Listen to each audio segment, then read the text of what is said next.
ասացին, որովից առաջադրվել է մեղադրում։ Պնդելով նախորդատական նիստերում ներկայացված մոտեցումները, ես ասում եմ, որ դրանք ոչ թե բոլոր արձանագրված եզրույթները, դրանք ոչ թե արատավորող տեղեկություններ են դատավորների, դատարանի մասին, այլ գնահատողական դատողություններ,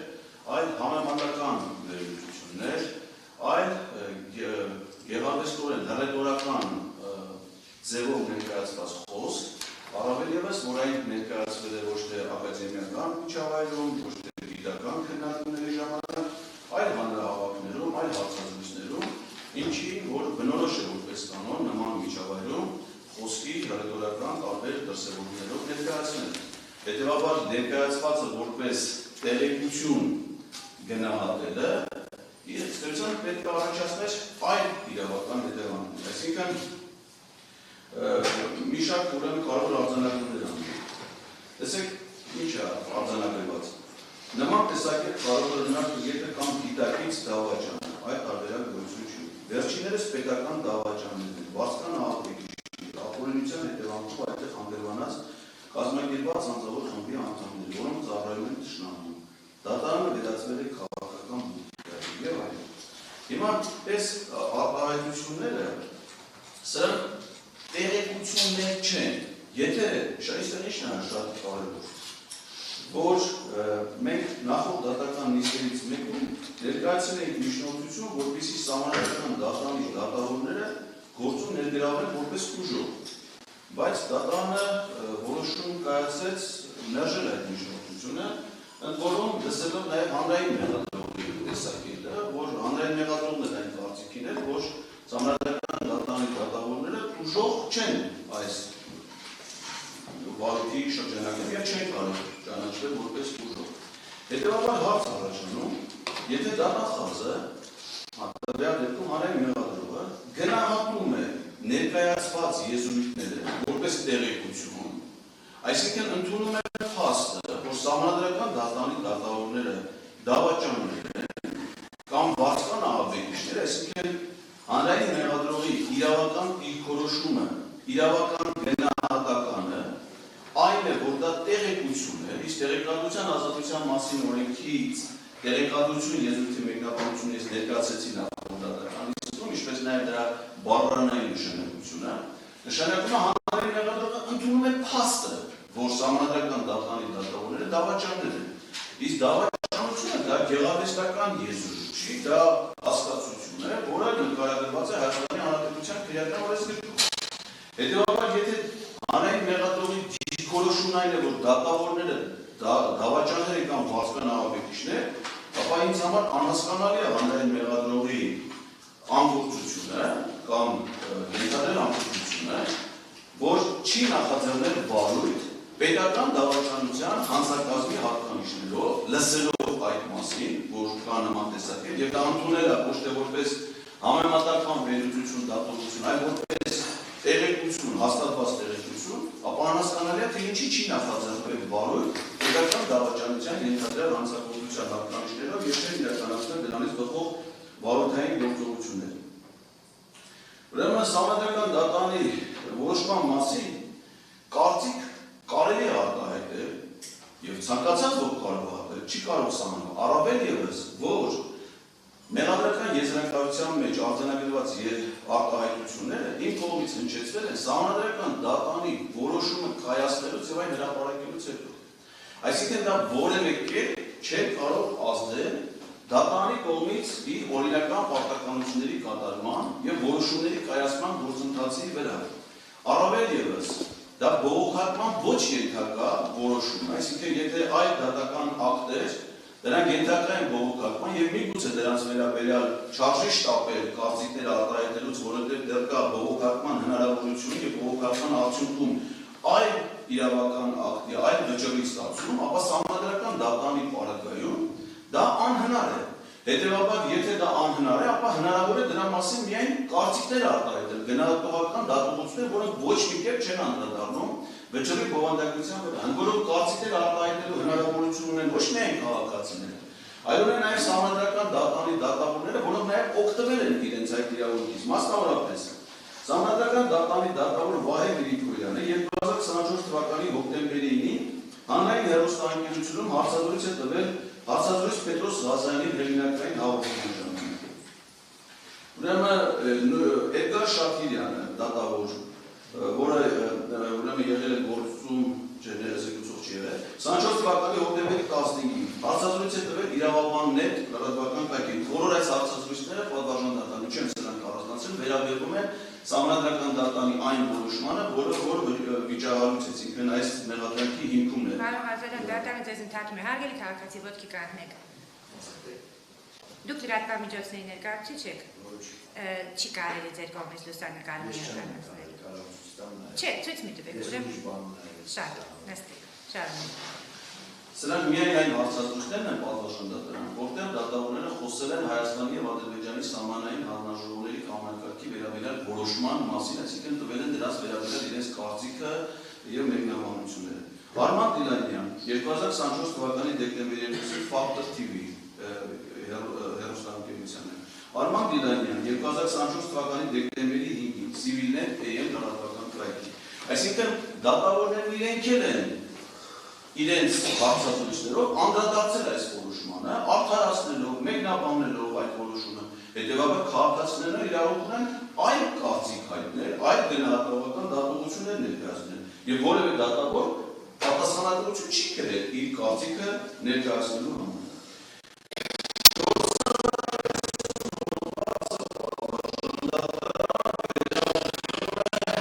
Դատավորի օրինական գործունեության ընթացքում առաջացող այդ խնդիրներին, եթե դրանից ես ասել եմ, որ այդ հոդվածը այս գործի հետ ընդհանրապես որևէ կապ չունի եւ իր գործողությունների հետ, բայց դա ընդգծում վերաբերում է օրինական գործունեությանը։ Իսկ արդյոք պետք է ենթադրել, որ բոլոր դատավորները, այդ թվում սահմանադրական դատարանի դատավորները, իրականացնում են բացառապես օրինական գործունեություն եւ որևէ կերպ չի կարելի կասկածի տակ դնել նրանց գործունեության, նրանց պաշտոնավարման լեգիտիմության վերաբերող հարցերը։ Հակառակ պարագայում դա կարող է դիտվել դատավորի հասցեին որպես արատավորող տեղեկություններ։ Պարզվում է, որ դա այդպես չի, որովհետեւ պրակտիկայում կան բազմաթիվ դեպքեր, երբ որ տարբեր իրավախախտումներով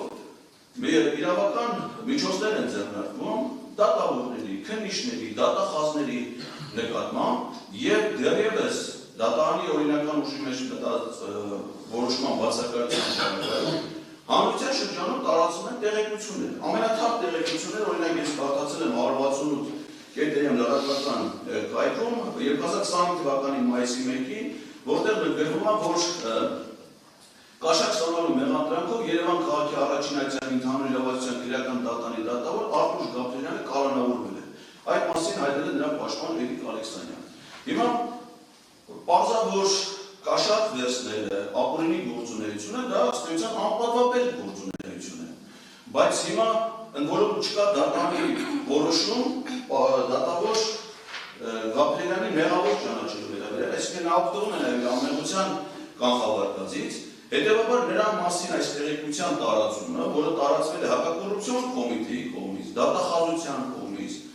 չի հանդիսանում արդյոք նրան արատավորող տեղեկություն։ Կարծում եմ, որ հանդիսանում է, բայց այդ տեղեկությունը տարածվել է, որը ես առանձնացրել եմ մամուլի մի շարք հրապարակումներ սկսած դեռևս 2022 թվականի, 23 թվականի, որոնք վերաբերում են քննիչների ձերբակալությանը, դատախազի ձերբակալությանը, չգիտեմ, դատավորների ձերբակալությանը, ԱԱՑ-ի կողմից իրականացված վարորդային գործողությունների եւ այլն։ Հիմա հարց առաջանում, եթե այդ դեպքերում դա կարելի է, բայց ես եմ ասում, որ սահմանադրական դատարանի դա կարծիք եմ հայտնում, ընդ որում իմ հարցազրույցների մեծ մասում դա ասում եմ որպես, ասում խնդրում եմ դա ընդունել որպես հաղորդում հանցագործության մասին, որ այս կամ այն դատավորի գործողություններում ակնհայտ են պետական դավաճանության կամ ապօրինի պաշտոնավարման հետ կապված հարաբերություններ։ Հետևաբար, եթե դատախազը ընդունում է դա որպես իրավական դիրքորոշումն այն է, որ դա հավաստի տեղեկություն է, ապա այն իրավական գործընթացներ պետք է լինեն, քան հանցագործության մասին ըստեյության հաղորդում տվողի մեղադրանք առաջադրելը, մեղադրանքը համարելով որպես արատավորող տեղեկություն դատավորի հասցեին։ Այստեղ ակնհայտ անգին է։ Ոչ մի դատավոր, պատասխան դատարան, նորից եմ ուզում կգնել, իր օրինական գործունեության խոչընդոտելու կամ իր մասին արատավոր տեղեկություններ տարածելու մասին անհանգստություն չի հայտնել։ Այս վարույթի գործերում չկա թեկուզ մի դեպք, որ որևէ դատավոր նշի, որ իր մասին արատավորող տեղեկություններ են տարածվել։ Ոչ մի դատավոր այս վարույթի շրջանակներում չի հարցակնվել, ոչ ոք չի ասել, որ իրենց հասցեին հնչած տեղեկությունները իրենց համար վիրավորական են կամ արատավորող։ Իդեպ դատարանին ուզում եմ զեկուցել, տեղեկացնել, որ նաև գոյություն չունի որևէ քաղաքացիական հայց, նաև վիրավորանքի կամ զրպարտանքի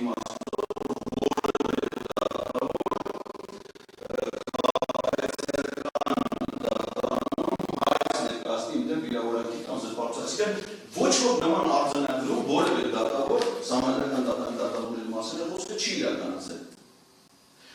Ուրեմն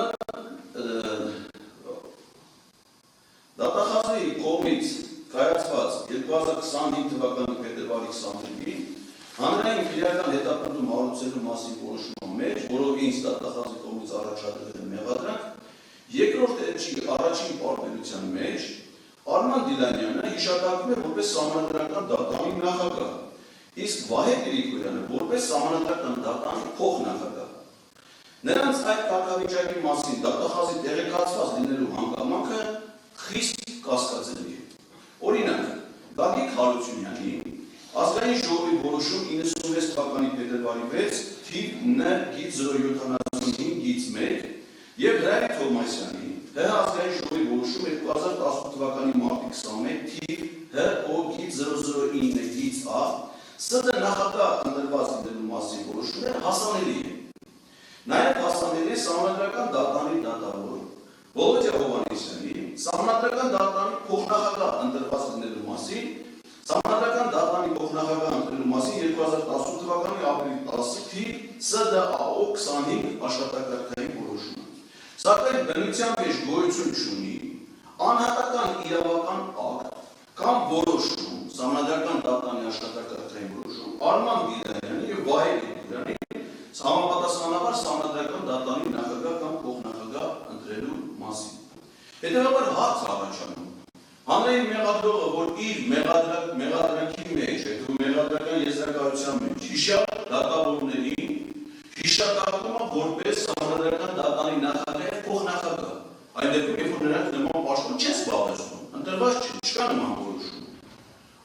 Մեր իրականության մեջ գոյություն չունի հանրային ծառայության որևէ պաշտոն, որը զբաղեցնող անձը չունենա այդ պաշտոնը զբաղեցնելու անհատական իրավական ակտ։ Նման պաշտոնյա Հայաստանի Հանրապետությունում գոյություն չունի բացառությամբ Արման Դիլանյանի ու Վահե Գրիգորյանի։ Հետևաբար, եթե նրանք իրավական ակտ որոշում չկա այդ պաշտոնը զբաղեցնելու, բայց նրանք հանդես են գալի այդ պաշտոնի դիրքերից, օրինակ Արման Դիլանյանը ստորագրում է սահմանադրական դատարանի որոշումներ, որպես ՍԴ նախագահ, սահմանադրական դատարանի պաշտոնական կարգում Վահե Գրիգորյանը ներկայացնում է որպես ՍԴ փոխնախագահ, բայց չունենալով նման որոշում։ Ինձ հետաքրքիր է նախ Պարոնավետյանը որտեղից է իմացել նրանց նախագահ եւ փոխնախագահ ընտրվելու մասին, շատ հետաքրքիր անկեղծ ասած, այդ տեղեկատվության աղբյուրը։ Եվ եթե նրանք այդ պաշտոնը չեն զբաղեցնում, բայց այդ պաշտոնից բխող գործառույթներ են իրականացնում, ապա այդ դեպքում հանրային մեղադրողը դատախազը իր պաշտոնը պետք է սկզբունքորեն այլ վարույթ նախաձեռնել, որը նկարագրված է քրեական օրենսգրքի 419 հոդվածով, իշխանության յուրացում, դա իշխանության զավթելն է, կոնկրետ այս վերաբերելի մասով, սահմանադրությամբ չնախատեսված այլ եղանակներով սահմանադրական դատարանի լիազորությունների տիրապետելու համար։ Այսինքն փոխարեն է փաստերի առկայության դեպքում դատախազը այլ իրավական գործընթաց սկսեց։ Ինձ մեղադրանք առաջադրում ըստ էության բարձրաձայնելու համար այն ապօրինությունները, որոնք ես որպես քաղաքացի եւ որպես իրավաբան եւ որպես սահմանադրական դատարանի աշխատակազմի նախկին ղեկավար արձանագրել եմ եւ բարձրաձայնում եմ։ Ընդ որում դա ներկայացնում է ոչ թե նրանց վերաբերող արատավորող տեղեկություն, այլ ըստ էության հանրախորհրդում հանձնագործության մասին եւ աղաղակող իրավախախտում։ Նույն ժամանակահատվածում սահմանադրական դատարանի հայտարարությունը եղել, սակայն սահմանադրական դատարանի մասին քննադատաբար այդ որոշմանը վերաբերող բազմաթիվ հայտարարություններ են եղել։ Սակայն հաղորդում ներկայացվել է, թե միայն իմ վերաբերյալ, որում պետք է հասկանալ, մենք արդեն պարզ է, որ դատարանի որոշ որոշմամբ պարոն Արաքելյանը կհարցակվի այստեղ որպես վկա, հասկանալով է, որ ոգին են անձնական շարժարիքները, որ նրանք դեպած գերության մեջ ես թիրախավորված եմ։ Այստեղ ակնայական նաև քրեական օրենսգիրքի մեկ այլ բնութագրում, դա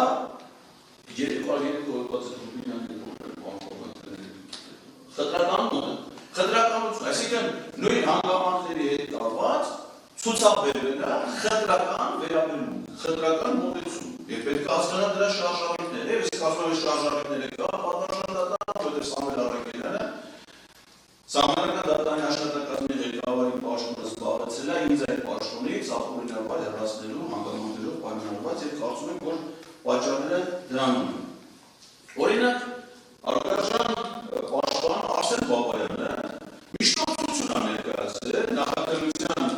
ընթացքում այդ կարճ ժամանակահատվածում ինձ մեղադրանք առաջադրելուց մինչև ավարտել, դա մի շաբաթ տևել ամենը։ Միշտ օգնություն է ներկայացրել, շատ պատճառ չի ձեռքի տակ կա դրա պատճեն, որ ուրեմն Նիկոլ Փաշինյանի, Ալեն Սիմոնյանի, Արուսյակ Ջուրակյանի եւ Անդրանիկ Քոչարյանի նկատմամբ հանրային քրեական հետապնդում հարուցելու մասին։ Միշտօգնության հիմքը եղել է այն, որ հիշյալ պաշտոնյաները պաշտոնի բերումով նաև 2019-20 թվականներին Սահմանադրական դատարանի նախագահ Հրայր Թովմասյանի,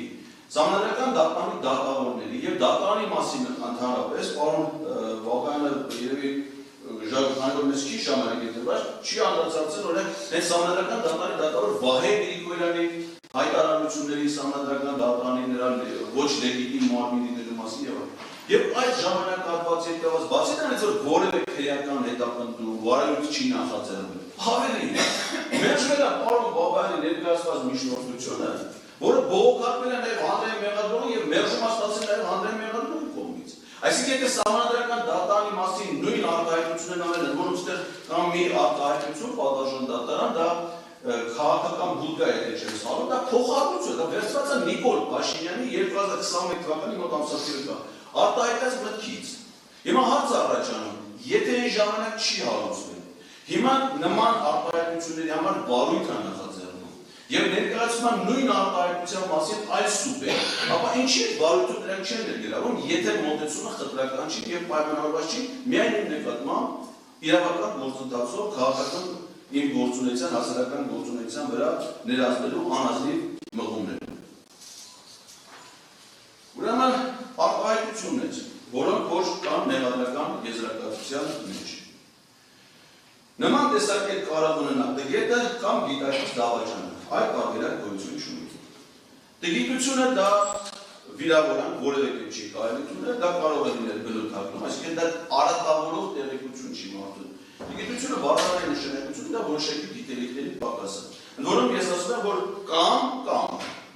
որևէ պնդում չկա որևէ մեկի վրա։ Իսկ գիտակցված դավաճանությունը դա այն է, որ պետք է վարույթով ապացուցվել, կա արդյոք ՍԴ դատավորների գործողության մեջ պետական դավաճանության ենթադրյալ հանցանքի հատկանիշներ թե ոչ։ Իմ կարծիքով կա։ Եվ որն է այդ կարծիքի հիմքը, կարծիքի հիմքն է նաև այս նույն որոշման հետ կապված Սահմանադրական դատարանի դատավոր Հրայր Թովմասյանի ներկայացած հատուկ կարծիքը, ըստ որի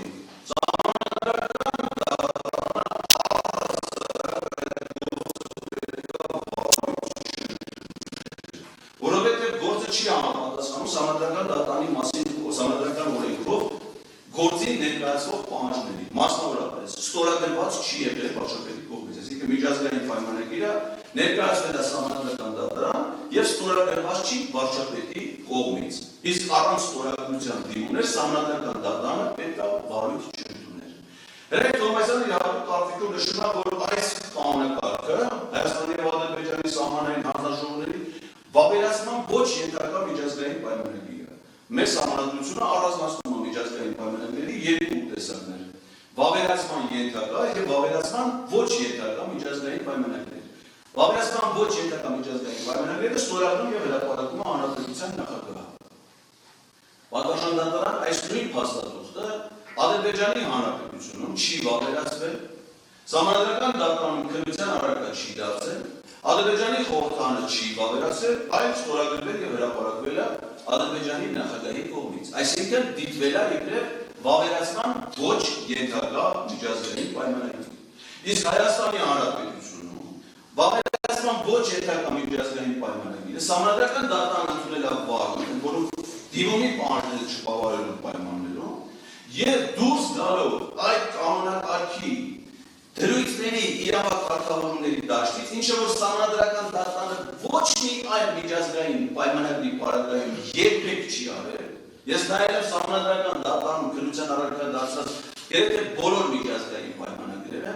ոչ մի դեպք չկա, երբ որ սահմանադրական դատարանը բացի հիմնական պայմանագրային դրույթներից որևէ կերպով անդրադարձած լինի ենթադրենք Ալմաթայի հռչակագրին, անկախության հռչակագրին եւ այլն, այդ թվում ԱՊՀ անդամ հանդիսացող այլ պետությունների դրված միջազգային պայմանագրերում, օրինակ ստեղ նշվում է Ադրբեջանի ԱՊՀ անդամ լինելու եւ Ալմաթայի հռչակագիրը որպես ԱՊՀ-ին Հայաստանի միանալու եւ Ադրբեջանի միանալու միջազգային պայմանագրեր։ Այսինքն որևէ ԱՊՀ անդամ այլ պետության հետ միջազգային պայմանագրերի քննության առարկա դարձնելուց Սահմանադրական դատարանը երբեք քննության առարկա չի դարձրել այդ պայմանագիրը Ալմաթայի հռչակագիրը, որի դեմ վավերացված չի, այսինքն սահմանադրական դատարանում քննության առարկա չի դարձրել։ Հենց դրա համապատասխանություն Հայաստանի սահմանադրությանը, որտեղ այդ ժամանակ սահմանադրական դատարան առասարակ չի եղել, կառավարությունը ավելուց չի ներկայացրել սահմանադրական դատարանը։ Եվ նայ ինչ է ստացվում, եւ անկախության հռչակագիրը, այսինքն վերցրել են բարոյթ ընդունել մի փաստաթուղթ, որը տարել են այլ մեկնաբանություններով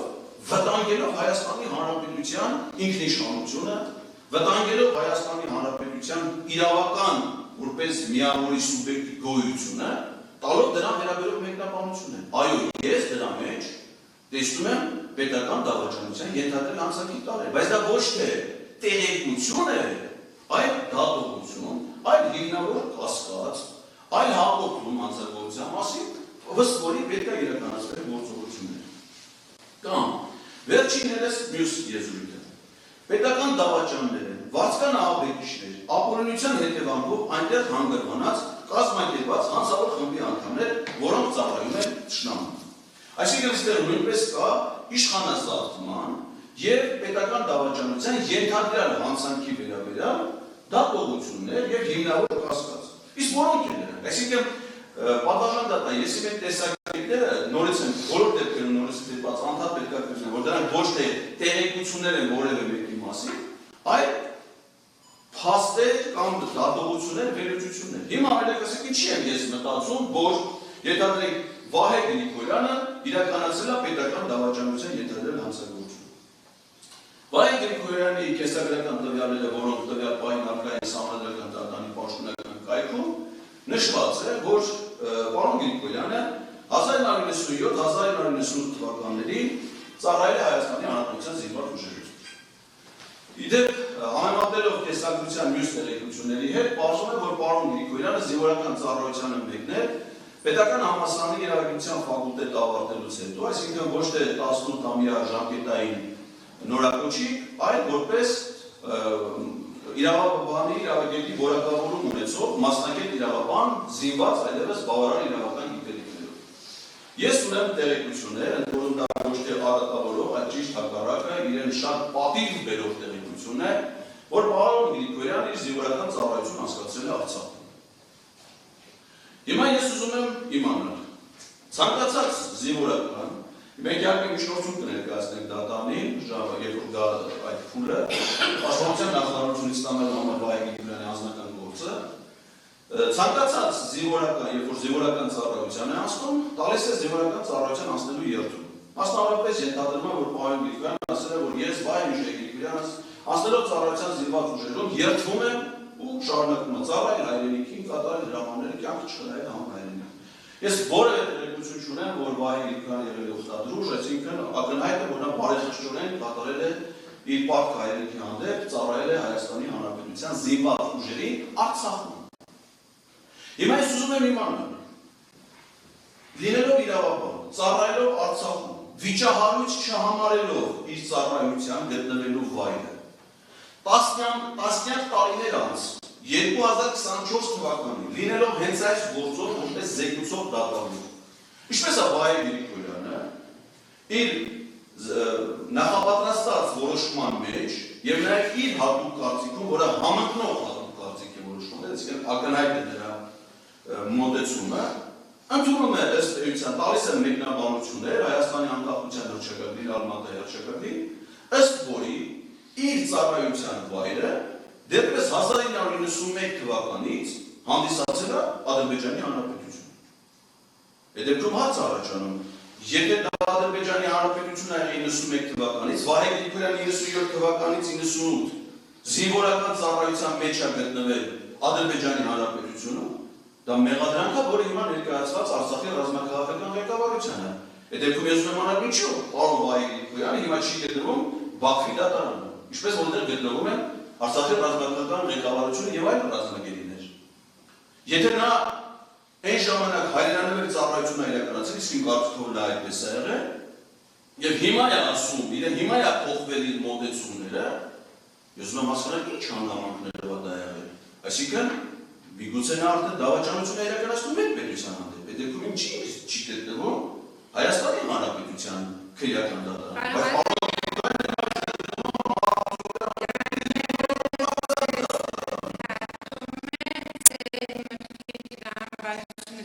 Հասկանալի է, բայց փորձեք մեղադրանքից շշեղվել։ Ես մեղադրանքը եզրակացության հետ արտահայտություններ շրջանակներում։ Ես հասկանում եմ, բայց այնուամենայնիվ դուք ավելի փորձեք մեղադրանքի շրջանակներից այդքան դուրս չգա։ Դուք ավելի եք դուրս գալիս, քան պետք է մեղադրանքից դուրս մի եկեք։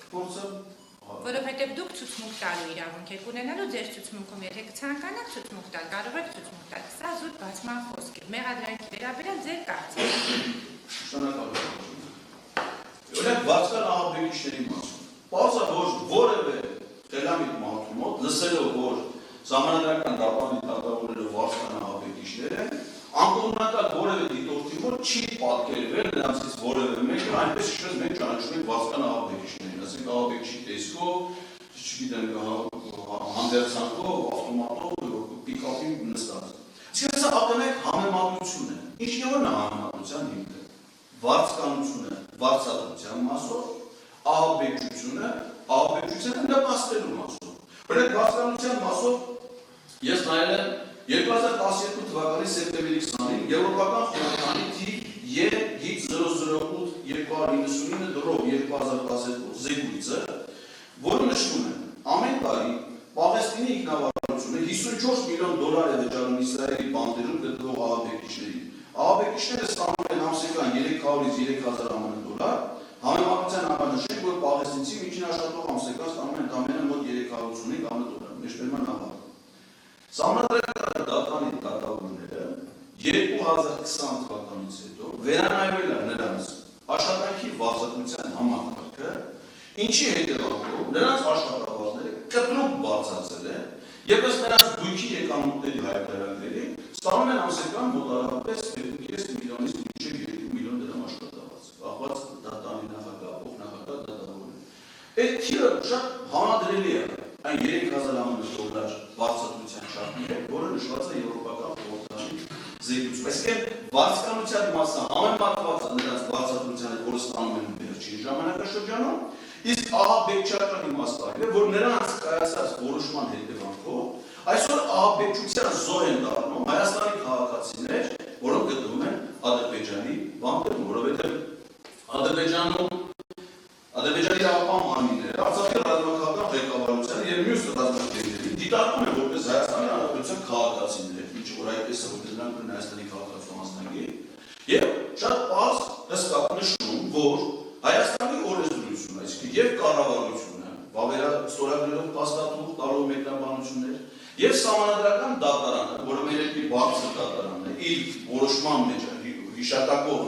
որոշման մեկնաբանություններով, եւ ազգային ժողովը վավերացնելով այդ փաստաթուղթը ընդունում է փաստը, որ 1991 թվականից Արցախը պետք է լիներ Ադրբեջանի կազմում։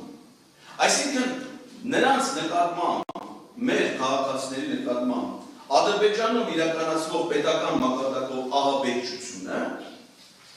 հիմք է ընդունել նմանատիպ որոշումները։ Այսինքն եւ ես ոչ թե նկատի եմ ունեցել ՍԴ որևէ դատավորի անձամբ վարձկան ահաբեկչի կարգավիճակում, այլ համեմատել եմ նրանց գործողությունը ահաբեկչական գործողության հետ այս տրամաբանությամբ։ Քաղաքական բուտ կա արտահայտությունը։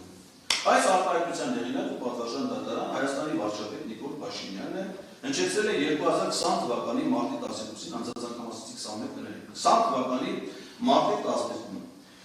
այդ արտահայտության համար նա երբևէ քրեական հետապնդման չի ենթարկվել եւ ես էլ այդ ժամանակաշրջանում ճիշտ ասած աշխատել եմ սահմանադրական դատարանում եւ լսելով նրանից այդ արտահայտությունը եւ իմանալով որ նա դրա համար երբևէ պատժի եւ պատասխանատվության չի ենթարկվել ինձ իրավունքի վերաբերյալ կրկնել այդ արտահայտությունը։ Եվ այդ արտահայտությունը կրկնելու համար ինձ մեղադրանք է առաջադրվել, բայց պաշտպանի կողմից միջնորդություն ներկայացում առավել բնօրինակի հեղինակի պատասխանատվության ենթարկել մերժում են տրամաբանությունը ես որևէ կերպ չեմ կարողանում հասկանալ։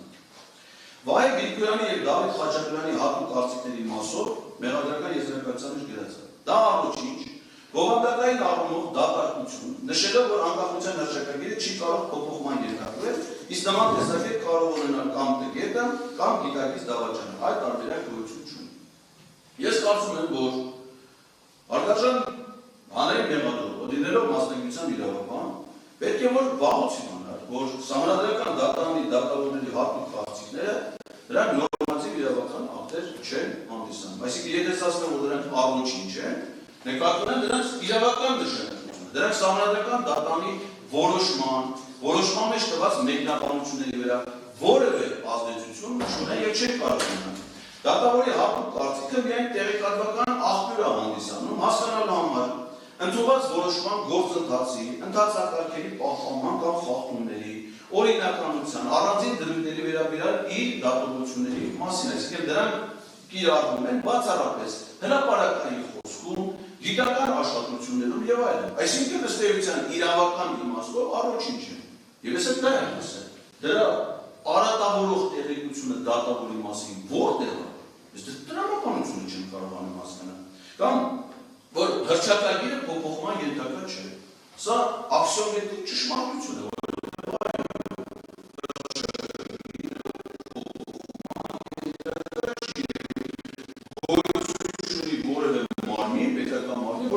փոխել անկախության հռչակագիրը, ավելի անկախության հռչակագրի 12-րդ կետը ասում է, որ այս հռչակագրի հիման վրա կարող է ընդունվել նոր սահմանադրություն, փոփոխություններ կատարվել սահմանադրությունում եւ դրան պետք է համապատասխանել պետական մարմինների գործունեությունը։ Այսինքն աքսիոմետիկ ճշմարտությունը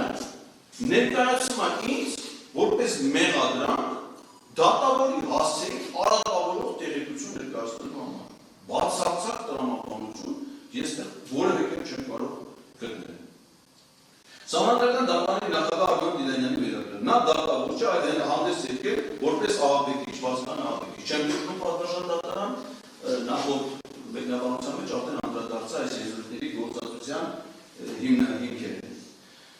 ՍԴ-ի մասին ՔՊ-ի մի իրավական գրասենյակ է, որտեղ կայացվում են քաղաքական որոշումներ։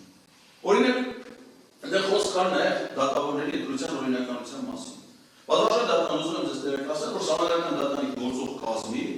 եւ 2020 թվականի կազմի համեմատությամբ փոխվել է սահմանադրական դատարանի 7 դատավորներ, այսինքն 9-ից 7 դատավորները փոփոխության են ենթարկվել վերջին շրջանում։ Նրանցից 3-ը փոխվել է 2020 թվականին իրականացված մի սահմանադրական փոփոխությունների արդյունքում, որոնք ակնհայտ հակասահմանադրական եւ հակաօրինական են, իրականացվել են բացառապես ազգային ժողովի «Իմ քայլը» խմբակցության որոշումներով։ Նույնիսկ ազգային ժողովում գտնվող «Բարգավաճ Հայաստան», «Լուսավոր Հայաստան» խմբակցության պատգամավորները ոչ միայն չեն մասնակցել որոշման ընդունմանը, այլ նույնիսկ քննարկումների դա համարելով ակնհայտ հակասահմանադրական գործընթաց։ Այսինքն, մի քաղաքական թիմ նախաձեռնել է ապօրինաբար սահմանադրության մեջ փոփոխություններ կատարելու գործընթաց, որի իրավասությունը չուներ, որովհետև մեր սահմանադրությամբ դատական իշխանության վերաբերող փոփոխությունները կարող են իրականացվել բացառապես հանրաքվեով, նշանակված է հանրաքվե, որը հետաձգվել է միայն Հայաստանի Հանրապետությունում կառավարության որոշման արտակարգ դրություն հայտարարելու հիմքով եւ չեղարկվել, այդ ժամանակահատվածում միայն մեկ քաղաքական կուսակցության անդամների որոշմամբ չունենալով նման իրավասություն կատարում են փոփոխություն սահմանադրության մեջ, ինչի հետևանքով Առանց սահմանադրական դատանի մասին սահմանադրական օրենքով սահմանված ընթացակարգերի, որը նախատեսում է դատավորի լիազորությունների դատարեցումը, ապօրինաբար ՍԴ 3 դատավորներ զտվել են դատավորի լեզ կարգավիճակից, ՍԴ նախագահը զտվել է իր կարգավիճակից, որից հետո այդ նույն քաղաքական թիմը նույն միայն այդ բոլոր որոշումներին մասնակցել է միայն ու միայն Իմ քայլը խմբակցությունը։ Ընտրել է սահմանադրական դատանի նոր դատավորը, որը դեպ կայացրել է այս որոշումը։ Այսինքն հիմա այս փաստերի արձանագրումը դա համարվում է արատավորող տեղեկություն դատավորի մասին, դատարանի մասին ընդհանրապես։ Այսինքն չի կարելի առողջ տրամաբանությամբ մեր երկրում հրապարակային խոսքում բարձրաձայնել այն ապօրինությունների արատավորող ընթացքների արատավորող ոչ թե տեղեկությունների մասին, այլ մեր հանրային կյանքը արատավորող գործընթացների մասին բարձրաձայնել եւ դանել հրապարակայնորեն։ Բա ինչ պետք է անեն հրապարակախոսները, իրավաբանները, հասարակական գործիչները, եթե ոչ դա։ Փաստորեն դա եթե դա անում ես, ապա դառնում ես ոչ թե մեղադրանքի թիրախ են դառնում են մարդիկ, ովքեր իրականացրել են այդ ապօրինությունները, այդ մարդը, ով բարձրաձայնում է դրա մասին։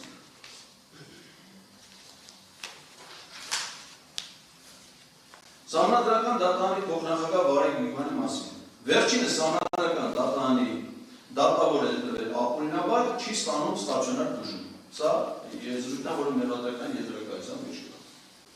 Սահմանադրական ընտրվելու գործընթացի ուսումնասիրություն այս վարույթի շրջանակներում չի իրականացվում։ Այսինքն հանրային մեղադրող ընտրում է, որ սա հավաստի տեղեկություն է, այսինքն Վահե Գերիբյանը ապօրինի է ընտրվել, ապօրինաբար ընտրվել, ապա պետք է ուսումնասիրություն կատարել։ Դա արդյոք այդպես է, թե օրինակ ես պատկերացնում էի, որ այս վարույթում ես կարող եի հրավիրվել ոչ թե որպես մեղադրյալ, այլ որպես վկա, որպեսզի լրացուցիչ բացատրություններով, արձագանքներով օգնեի վարույթ իրականացնող մամին, բացելու համար այս խոսքերի հիմնավորվածությունը, որովհետև Վահե Գերիբյանը եղել է ՍԴ դատավորի թեկնածու, 6-րդ գումարման ազգային ժողովը չի ընտրել նրան, սահմանադրական դատանի դատավորի պաշտոնում, այդ ժամանակ դատավորի թեկնածու առաջադրելու իրավունքներ հանրապետության նախագահը եւ ազգային ժողովի կանոնակարգով ասում է, որ նախագահը պետք է ներկայացնի նոր թեկնածու, ոչ թե նույն թեկնածուին նորից, այլ նոր թեկնածու։ Եվ դա գիտակցելով նախագահ Արմեն Սարգսյանը իր կարգադրությամբ հայտարարել է ստեղծել է հանձնաժողով, հայտարարել է սահմանադրական դատանի դատավորի թափուր պաշտոնի համար մրցույթ։ Այդ մրցույթին դիմել է նաեւ Վահե Գերիբյանը, բայց նա առաջադրել է իր վերջում մրցույթի հաղթությունում Գոռ Հովհաննիսյանի թեկնածությունը։ Գոռ Հովհաննիսյանի թեկնածությունը ազգային ժողովում միայն Իմ քայլը խմբակցությունը դեմ է քվեարկել, որից հետո հանրապետության նախագահը նոր մրցույթ է հայտարարել, նոր մրցույթին մասնակցել է նորից Վահե Գերիբյանը, բայց նախագահի ընտրությունը կայացել է այլ իրավաբանի վրա Արթուր Բաղարշյանին։ Արթուր Բաղարշյանին նույն ազգային ժողովը դեմ է քվեարկել, չտալով որևէ պատճառաբանություն, որից հետո հանրապետության նախագահը իր մոտ ընդունել, այսինքն ազգային ժողովի նախագահ Արադ Միրզոյանը իր նախաձեռնությամբ հանդիպել է հանրապետության նախագահի եւ հանդիպման օրը հանրապետության նախագահ առանց մրցույթ հայտարարելու, առանց նախորդ ընթացակարգերը պահելու, նախկինում չընտրված Վահե Գերիբյանին ներկայացրել ազգային ժողովին որպես սահմանադրական դատանի դատավորի թեկնածու, նա ընտրվել է սահմանադրական դատանի դատավոր։ Հիմա այս գործընթացի օրինականության մասին վիճակելու իրավունք ես ունեմ, թե չէ։ Կարող եմ ասել, որ այս գործընթացը եղել է ապօրինի։ Հիմա դա պետք է դառնալ ուսումնասիրության առարկա, չէ՞, թե ոնց է ազգային ժողովի նախագահը ազդել հանրապետության նախագահի որոշումների վրա, ներխուժել նրա լիազորությունների տիրույթ, ազդել որոշման ընդունման վրա։ Սրանք հարցեր են, որ պետք է քննարկման առարկա դառնան։ Իսկ ինչ վերաբերում է, որ չի ստացել ստացիոնար բուժում։ Վահե Գերիբյանը մինչև դատավորի պաշտոնը ստանձնել, ըստ մեր օրենքի, սահմանադրական դատանի մասին սահմանադրական օրենքի, դատավորը պաշտոնը ստանձնում ազգային ժողովում երթուղ տալու միջոցով։ Մինչև երթուղ հնչեցնելը, արդեն ընտրված Վահե Գերիբյանը, խախտելով ազգային ժողովի կանոնավոր սահմանադրական օրենքը, չնախատեսված ելույթ է ունեցել ազգային ժողովում, ազգային ժողովի ելույթն է դու երկար ունենա իշխանությամբ օրենքով է սահմանված։ Չնախատեսված ելույթ է ունեցել եւ հայտարարել է, որ իր երթման պահից նա ստանձնելու է ոչ միայն սահմանադրական դատանի դատավորի, այլ սահմանադրական դատանի նախագահի պարտականությունները։ Ես էլ այդ ժամանակ ճիշտ ասած սահմանադրական դատանի աշխատակազմի ղեկավարն էի։ Եվ ինչպես մնացած բոլոր անկողմնակալ դիտորդների, այդ թվում նաև իմ մոտ, հիմնավոր կասկած առաջացել, որ մարդու հետ կա լուրջ խնդիրներ առողջական, որովհետև չի կարող մարդն ընտրվի դատավոր, ընդ որում իրավաբան ՍԴ դատավորի պահանջներին բավարարող պահանջներով իրավաբան եւ դատավորի պաշտոնը ստանձնելուց ինքնահռչակի որպես համանդրական դատարանի նախագահ այն դեպքում, երբ որ համանդրական դատարան ունի նախագահ, դա Ռայր Թոմասյանը դրված ազգային ժողովի կողմից որոշումը հիշատակեցի։ Հիմա ես իրավունք ունեմ մտածել նման կոնկրետ փաստական հանգամանքներով, որ մարդը կարող ունենա հոգեկան առողջության հետ կապված խնդիրներ։ Իսկ գործի նյութերում չկա որևէ տեղեկատվություն, այդ հայտարարություն անելուց կամ դրանից հետո նրա որևէ կլինիկայում ստացիոնար բուժում անցնելու վերաբերյալ։ Հետո ես ասում եմ բուժում չի անցել։ Դա սխալն է կամ արատավորողն է։ Այլ բան որ ասեմ անցածներ ես ասել չի անցել, դա կներ զտպարտություն չի անցել։ Մեջբերումներում առանձնացված են միայն Արման Դիրանյան, Վահե Գրիգորյան, Դավիթ Խաչատրյանը, սակայն ամբողջ մեջ հիշատակում են նաև Սեդա Սաֆարյանը, Հովակիմ Հովակիմյանի անունները, որոնց մասին որևէ հիշատակում գործի նյութերում չկա։ Պատվաստան դատարան, համանդրական դատարանի այս ձևավորման, այս փոփոխությունների օրինականության վերաբերյալ, նաև հրապարակված է համանդրական դատարանի կայքում, դատավորներ Հրայր Թոմասյանի և Արևիկ Պետրոսյանի հատուկ կարծիքները 2021 թվականի ապրիլի 29-ին ՍԴՕ 1590 որոշման կապակցությամբ։ Մենք իհարկե անհրաժեշտ պահի անվանակացումը ֆիքսենք միջնորդություն ներկայացնելու համար, որպեսզի այս փաստաթուղթը համանդրական դատարանի դատավորների հատուկ կարծիքը ընդունվի որպես արտավարության փաստաթուղթ եւ կցվի այս գործի նյութերին։ 2024 թվականի հոկտեմբերի 18-ին, որոնց միշտ է հետաքրքիր, որ ուղիղ 2 տարի առաջ նույն օրը ես բռնության եմ ենթարկվել մեր շենքի բակում եւ այդ նախաքննությունը իրականացած մարմինը քննչական կոմիտեի ծանր հանցագործությունների քննության բաժինը տենց էլ իմ նկատմամբ բռնություն գործադրած մարդկանց մի օր չի ձերբակալել, չի կալանավորել։ Այդ նույն օրը 2 տարի անց Արելիցին համանդրական դատարանի կայքում հրապարակվում է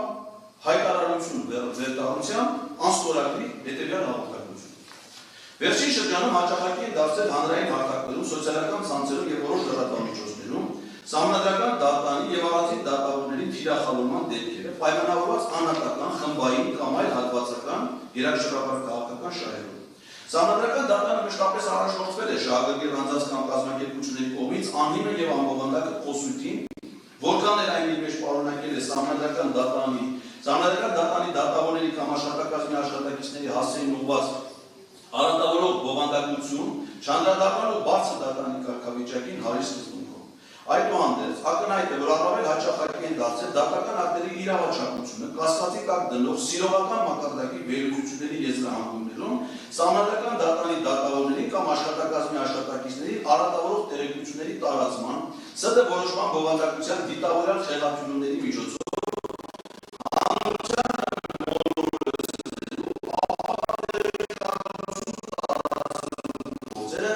ինչպես նաև համանդրական դատարանի դատավորների եւ աշխատակազմի աշխատակիցների հեղինակազրկման նպատակով կատարվող հայտարարությունները։ Նման օրինակ գործունեության ծավալով անձանց երթումների հորդորում են ձեռք մնալ ՍԴ որոշման որոշումների բովանդակությունը խեղաթյուրելու փորձերից եւ հրապարակային հայտարարություններ հանդես գալուց առաջ նախ ընթերցել ՍԴՕ 1749 որոշումը։ Նման հակաօրինական դրսևորումների նկատմամբ հրավիրում ենք հատկապես զանգվածային լրատվամիջոցների ուշադրությունը եւ կարծում ենք, որ այս շարունակական վարկագծի նկատմամբ հանդուրժողականություն անդրադառնալի է եւ շարունակվելու դեպքում պետք է արժանանալ իրավական գնահատականի մեջբերման ավարտ։ Այդ հայտարարությունը տեղադրվել է համանդրական դատարանի պաշտոնական կայքում 2024 թվականի հոկտեմբերի 18-ին, այսինքն Սամվել Առաքելյանի կողմից գլխավոր դատախազին գրած նամակից 4 օր առաջ։ Այսինքն եղել է այս հայտարարությունը։ Ոչ մի իրավապահ մարմին, հետո մեր արտադրական հանրային մեղադրողը ուշադրություն չի դարձել այդ հայտարարությանը։ Դրա մեջ որևէ իրավախախտման փաստ, հաղորդում հանցագործության մասին չի դիտարկել, բառը չի նախաձեռնվել, որովհետև հասկացել է։ Եվ դրանից հետո Սամվել Առաքելյանը, տեսնելով որ որևէ իրավական ընթացներ չկա, գրեթե այս հայտարարությունից ծաղկակավ անելով առանձին մտքեր, գրում է գլխավոր դատախազին ուղղված հայտնի նամակը, որը դառնում է հիմք արդեն վարույթ նախաձեռնելու համար։ Սա ուղիղ ապացույց է այն բանի, որի նկատմամբ իրականացում են խտրական եւ անձնավորված հետապնդում։ Մեղադրական եզրակացության մեջ պատվաշան դատարանը, երրորդ էջ, երկրորդ պարբերություն, հանրային մեղադրող դերում, սահմանադրական դատարանի մեջ բերում, իդեմս դատավորների, որպես սահմանադրության երաշխավորի, շարունակությունը կաղնակետեր, շագերտները կաղ։ Նման սահմանումները անկեղծ ասած նոր են, պետության իրավունքի և սահմանադրական իրավունքի տեսության մեջ, սակայն դեռևս գիտականորեն հիմնավորված չի։ Սահմանադրական դատարանը առավել ևս ՍԴ առանձին դատավորները, որոնք հանրային ծառայության մասին Հայաստանի Հանրապետության օրենքով համարվում են ինքնավար պաշտոն զբաղեցնող անձինք և անհատապես չեն ներկայացնում սահմանադրական դատարանը, սահմանադրության երաշխավոր չեն հանդիսանում։ Սահմանադրության 167-րդ հոդվածի առաջին մասով սահմանադրական արդարադատություն իրականացնում է սահմանադրական դատարանը, ապահովելով ուշադրություն։ Սահմանադրության գերակայությունը, այսինքն մեղադրական եզրակացությունը պարունակում է իրավաբանական գրաքննության լուրջ դեֆիցիտ պարունակող ձևակերպումներ։ Մեղադրական եզրակացության երրորդ էջի երկրորդ պարբերության մեջ նշված է. հրապարակվել է արատավոր տեղեկություններ, որոնք ուշադրություն չեն հիմնվել հաստատված և ընդունված փաստերի վրա, այլ ակնհայտորեն գերազանցել են անձի ազատ արտահայտվելու իրավունքները հետապնդել են ՍԴ դատավորների մասնագիտական արժանապատվությունը համբավն արատավորելու, դատարանի նկատմամբ հասարակության հարգանքը և վստահությունը նվազեցնելու նպատակներ։ Այս ձևակերպումները, իսկ ՍԴ դատավորների մասնագիտական արժանապատվությունը համբավը արատավորել, դատարանի նկատմամբ հասարակության հարգանքը և վստահությունը նվազեցնելու նպատակներ, դրանք ոչ միայն ձևակերպված չեն քրեական օրենսգրքի 490-րդ հոդվածով, որոնցից մեղադրանք առաջադրված, այլ առհասարակ քրեական օրենսգրքի նման կարգավորումներ։ Այսինքն ստացվում է, որ այս մեղադրանքը առաջադրվել մի ձևակերպումների համար, որոնք քրեական օրենսգրքում առհասարակ գոյություն չունեն։ Եզրակացություն, պատվաշան դատարան։ Սույն բարույթը ամփոփելով նախորդ երկու դատականիստերի և այս նիստում հնչեցված ելույթի բովանդակությունը նախաձեռնվել է ակնհայտ իրավական հիմքերի բացակայության պայմաններում, ներկայացված մեղադրանքը ոչ մի առնչություն չունի իմ գործողությունների հետ, նախաձեռնված բարույթում չկան տուժողներ, չկան փաստեր, չկան ապացույցներ, չկան վկաներ բացառության գլխավոր դատախազի նամակ բերած սուբյեկտի, այլ կա միայն մեղադրանք, որը փաստացի ոչ մի մեղք չի գործի։ Բարութային գործողությունները վկայում են բարութի իրականացնող մարմնի հսկող դատախազի կողմից տևական ժամանակ իրականացված գործողությունների ընթացքում հանցակազմի բացակայության փաստացի արձանագրման մասին, որից հետո անհասկանալի է, առանց նոր փաստերի և ապացույցների ի հայտ գալու, առանց նոր բարութային գործողությունների, կասկածների ինտենսիվությամբ սկսում է կոնկրետ ինձ մեղադրանք առաջադրելու իմ իրավունքները սահմանափակող որոշումները անհիմն հապճել գործընթաց։ Ինչպես բովանդակային առումով, այնպես էլ գործընթացային իմաստով, մենք գործում ենք մի ենթադրյալ հանցագործության հետ, որի կազմակերպիչներն իրականացնողները, այսինքն ենթադրյալ մեղադրյալները առայժմ գտնվում են այս նիստերի դահլիճի այլ հատվածում։ Ես կարծում եմ, որ ինչ-որ մի դատարանը ձեզ ընդհատում է Ղազարյան։ Պարզաբան եք ձեր վերջի խոսքը, ինչ է նշանակում գտնվում են մեղադրյալները դատական նիստերի դահլիճից այն կողմ։ Այսինքն ոչ այն հատվածում, որտեղ որ ես Ումի նկատի ունեք։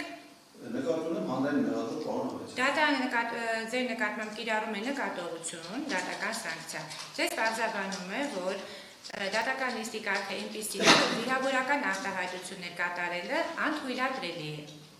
Շարունակեք։ Առարկում եմ դատարանի որոշումը, որովհետև ես պարոնավեծյանին ոչ թե վիրավորում եմ, այլ նրա գործողությունների հեռախոսները անջատեք, ձեր առարկությունը դատարանը չի ընդունում, շարունակեք։ Սա իմ կարծիքով քաղաքական հետապնդման դասական օրինակ է, որի նպատակը ազատ խոսքի սահմանափակումն է։ Սահմանադրական դատարանի կողմից կայացված խնդրող առարկա որոշման իրապես մեծագույն վտանգներ է պարունակում Հայաստանի Հանրապետության անկախության, ինքնիշխանության, անվտանգության առումով, առաջ է բերում նոր անվտանգային, տնտեսական, քաղաքական մարտահրավերներ, սպառնալով Հայաստանի Հանրապետությանը, նրա քաղաքացիների անվտանգության հետագա ճակատագրին, ուստի դրա ընդունման հանգամանքները իրապես արժանի են լուրջ իրավական գնահատականների, այլ ոչ թե իրավական հետապնդումներ պետք է արժանան այն քաղաքացիները, ովքեր գիտակցելով բոլորիս սպառնացող վտանգները բարձրաձայնում են դրա մասին։ Սահմանադրական դատարանի որոշումից կարճ ժամանակ անց ազգային ժողովի կողմից վավերացվել է հայտնի կանոնակարգը, որից հետո Հայաստանի Ադրբեջանի սահմանային հանձնաժողովները անդամները, որոնք պետք է առաջնորդվեին եւ աշխատեին այդ կանակով, որևէ նիստ չեն իրականացրել, որևէ աշխատանքներ չեն կատարել, որևէ միլիմետր պետական սահմանի սահմանազատում եւ սահմանադրություն չի իրականացվել, սակայն ադրբեջանական վերահսկողության տակ են անցել այս պահին Հայաստանի Հանրապետության Տավուշի մարզից 4 գյուղ է դրանց հարակից տարածքներ, ադրբեջանական վերահսկողության տակ շարունակում է մնալ Տավուշի, Գեղարդնիքի, Վայոց ձորի, Սյունիքի մարզի մի շարք տարածքներ։ Բաքվում Արցախի Հանրապետության ռազմական ղեկավարության եւ մյուս ռազմագերիների դատավարության հիմքում այս որոշումներն են, ինչպես նաեւ Սահմանադրական դատարանի կողմից տրված իրավական դիրքորոշումներն ու մեկնաբանություններն են դարձել պատճառ մեր քաղաքացիների նկատմամբ ապօրինի իրավական հետապնդումներ իրականացնելու համար։ Դատավարության հետագա փուլերում մենք կներկայացնենք լրացուցիչ տեղեկություններ, միջնորդություններ, որոնք իրավական հիմք հանդիսանան նոր ապացույցների ձեռքբերման, մեր անմեղության եւ այլոց հնարավոր անձնավորության բացահայտման համար։ Մեր կարծիքով սա քրեական հետապնդում է ակնհայտ անմեղ անձի նկատմամբ, որի նկարագրությունը տրված է քրեական օրենսգրքի 480 հատվածով։ Պատվարժան դատարան, ես իմ ելույթն ավարտեցի, շնորհակալություն Պարոն Բաբայան, խնդրում եմ 1 րոպե նստեք, նախորդիվ ունենք